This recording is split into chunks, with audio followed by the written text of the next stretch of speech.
What is up, my friends? Welcome to my weekly office hours where I answer your questions about startups. My name is JDM, aka Josh David Miller, the shredder of business models, the dread facilitator Miller, the wearer of colorful shoes, and many more nicknames that I'll just leave off for the moment. And I am here to answer whatever questions that you guys have about startups and traction and go to market, raising money, everything from idea through to product market fit. You can submit your questions in advance, and we've got some good ones today. I'm going to focus principally on just a couple of smaller things. The first one that I want to focus on is a question from friend of the show and show regular June. Hello, June, founder of Organic Nearby, and she wanted to talk about channel strategy. So let's just dive right into that. And then we're going to surface a couple of other things, including a few announcements like some new podcasts, that is plural, and some TikTok video series that I got coming up. So stay tuned for that. But let's go straight to June's question, and I'm actually just going to read it straight up here. She said, here's my question. How effective is having a vendor booth at a business or community event for gaining traction for an online search engine like Organic Nearby? Costs or spending a day, ordering a booth banner, setting up a table, etc. Okay, so good question. And the answer is, I have no earthly idea. I really don't know. I have no way of knowing that. But I know what questions to ask. And I was actually chatting with a friend of mine yesterday, actually, who is an educator. She works for a university, and we were talking about how we don't really have any answers at all we have are questions. And that's I think that's right, because questions are the hard part, answers are the easy part. So I'll tell you how to think about this, and then you can go ahead and find an answer to this question. So is it effective to set up a vendor booth at this event for gaining traction for an organic search engine like Organic Nearby? So, all right, a couple things. First is I'm going to lay out my assumptions in coming up with the question to ask. So the first one is, you said effective for gaining traction. I'm going to assume for that traction is the acquisition of customers in this case, getting people to sign up, getting people to use, etc. Some evidence of buying behavior along that path, and then the effectiveness is a question of time, money, etc., as relates to that time, that measure of traction. So let's assume that for a moment. If I'm wrong about that, then everything else you'll have to translate a little bit. So there are different, like, just for this particular medium, right? Can these things work for a tech startup? Absolutely. There is a friend of mine who runs a startup called Shared Vision, and they go to conferences all the time, and it's an extraordinarily effective channel for them. They have a really high sign up rate, customer acquisition rate for going to these conferences. Part of that is they just have a stellar product, it's amazing product, it's easy to demonstrate, but they can get their users right away engaging with the product on a tablet, and they'll be like, this is my data, I see this is amazing, and then they'll sign up and run with it. And so they get just like crazy high conversion rates for that. So it can work really well. My last company, we tried the conference route, and it didn't work for us at all.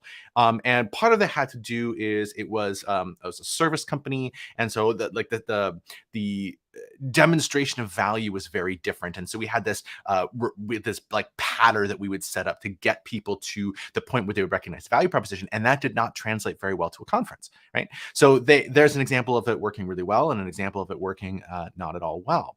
So yes, conferences can work, but here's how to think about it, right? So if you want to get your customers to sign up, if that's our measure of effectiveness, is our customers actually going to sign up and use this, and are we going to get the traction that we need by going to this particular event? Then you need a couple of things. The first one is your customers actually need to be there. So my first question is, are they? Are your customers at this particular event? If they are, then you pass test number one. If not, then you really should move on, right? But if they're at this event, that's great. Second, if they are at this event, is the context that they're there the same as the context that you are running with here?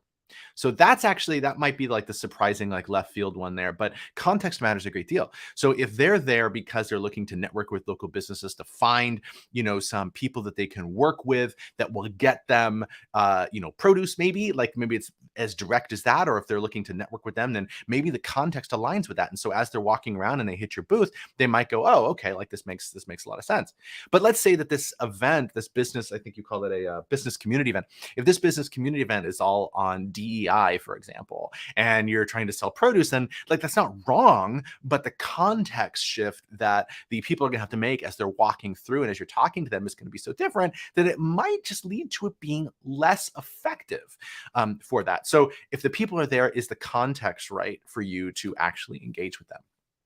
So if both of those things are true, then it might be worth an effort. So then if we say, okay, it might be worth an effort, then that is in relation to what?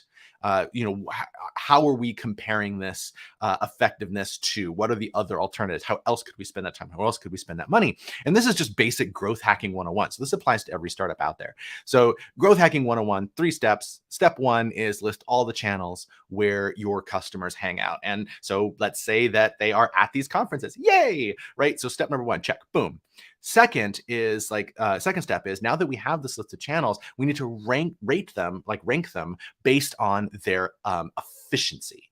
And efficiency in this context is a measure of how many customers are there versus how difficult it is to get in front of those customers. So if you have a ton of customers there, that's amazing. If they're really difficult to get in front of, then that's not great. So for example, let's say one of the channels was they all pay attention to an influencer on TikTok. That's great, right? So there's tons of them there at that particular channel, that influencer on TikTok. And if you have no relationship with them and you have nothing that you can really offer, no way of getting in front of that influencer yourself, then that's not a very efficient way of trying to actually get the customers on that particular channel, because it's just too difficult, even though they're all there. If, however, that influencer is a friend of yours, or if they're looking for brand partnerships like yours and you can afford that brand partnership, then that's amazing. That's fantastic, right? And that lowers the difficulty quite a bit. So now lots of customers, low difficulty. So that's what you're looking for. It's like, what is the most efficient channel? So compare this to the other, all the other channels on the list. Let's assume that there are plenty of customers there at this conference, and that the difficulty, it's a banner and a booth. That doesn't sound too terribly difficult, but I don't know your activatable resources, but that sounds like a low effort, right? So that sounds pretty good so far. So then step number 3 is then you have to run an experiment on that channel. Now that you have that set up, now it's like, okay, well, what are we looking for here? What does success look like? And this is the important part, because an experiment is a controlled test of an hypothesis, and an hypothesis has to be specific. It has to be falsifiable, and it has to be precise. Meaning that it has to be testing one thing. So in this case, is what's your measure of traction? Is it, you don't want the number of people walking by your booth who said, oh, that's interesting. You want the number of people, for example, who had, oh, I'm in, right? And gave you the email address on the iPad or whatever that looks like. So what is the specific, like, this is the one little thing that we're testing. We're testing traction as a measure of signups at this particular event. Second is it has to be, not only just testing the one thing, but it also needs to be, all the little parameters need to be specified. So the who, the what, the when, the where, all of that needs to be specified. So it's at this conference, that's easy. It's a sign up. There you go. That's another thing, etc. So define all of those parameters: who, what, where, when, how. Then lastly is it has to be falsifiable, which means that you have to say, this is what our target is. So what does it look like to have this channel be effective? Is it 1 customer? Is it 5 customers? Is it 10 customers? Don't leave this to your gut, right? So you are going to, what I mean is, don't leave it to your gut afterward, right? So you're going to come up with a number that's going to be what we would say is true in the moment. So it's like, it's not necessarily right, but it's directionally right. Like, it's over there. It's based on what makes sense to me. Like, just as I think through it in advance, maybe gut check, like, it kind of makes sense. And then afterward, when you go through the process of actually evaluating the experiment, then you're going to say, did we hit that number? And you probably won't. And if you do, great. But if you don't, then like, okay, what does that mean? What does it mean that I didn't hit that number? Does that mean we're dead in the water? Does that mean that this channel just didn't work? Does that mean we need to pivot and iterate on this channel? Or is it fine. It was wrong, but it was directionally right. And so it's just worth the persevering. We don't need to pivot. We can persevere. Right. So you have to run the experiment. So again, identify all the channels, find the most efficient one, again, most customers for least effort, and then run an actual experiment on that to see, are we on the right track? Are we in the right direction? Is this heading someplace interesting? So you want to do all of that. And that's how you'll know at the end of the day whether it was really worth the time, whether it was really worth the effort to pursue that the way that you did.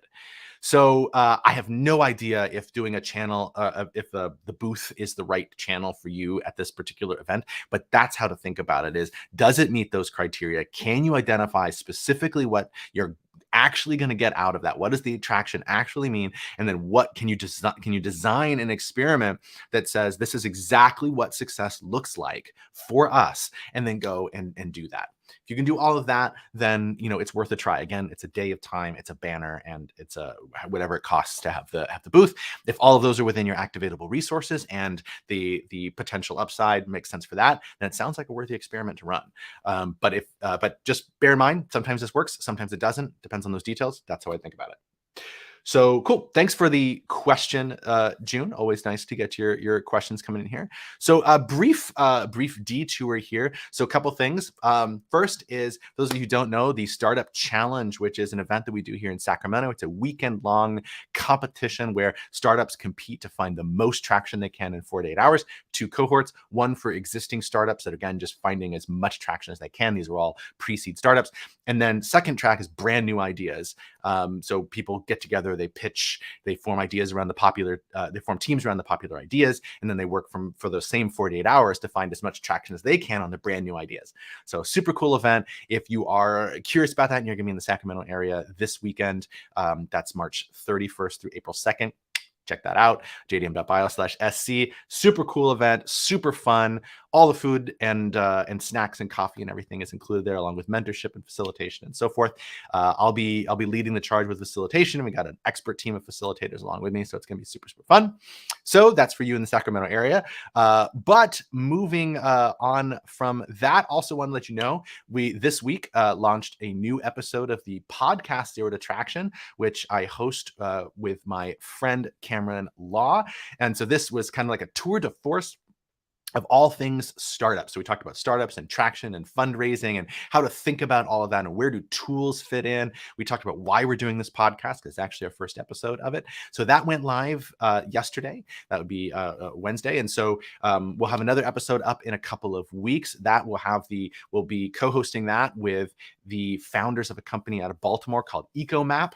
And we'll be talking about customers and customer discovery and all that. That'll be fantastic. So that's 2 weeks from yesterday.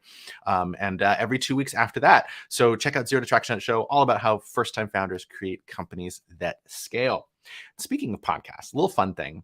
So I have another little fun little experiment that I'm running called Startup Meditations.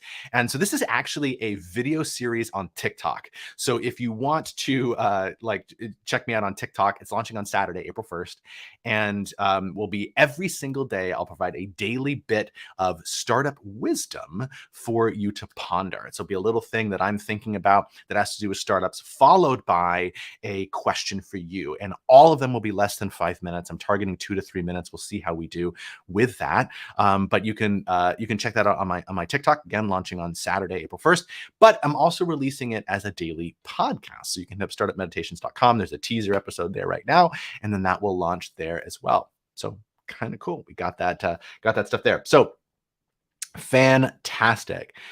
So that is basically going to wrap up the episode today. Did get a lot more questions, but a little short on time because of the Startup Challenge happening this weekend. So I'm going to call it there. I will be back on Thursday, April 5th. I'm here every Thursday at 10 a.m. Yes, Thursday, April 5th.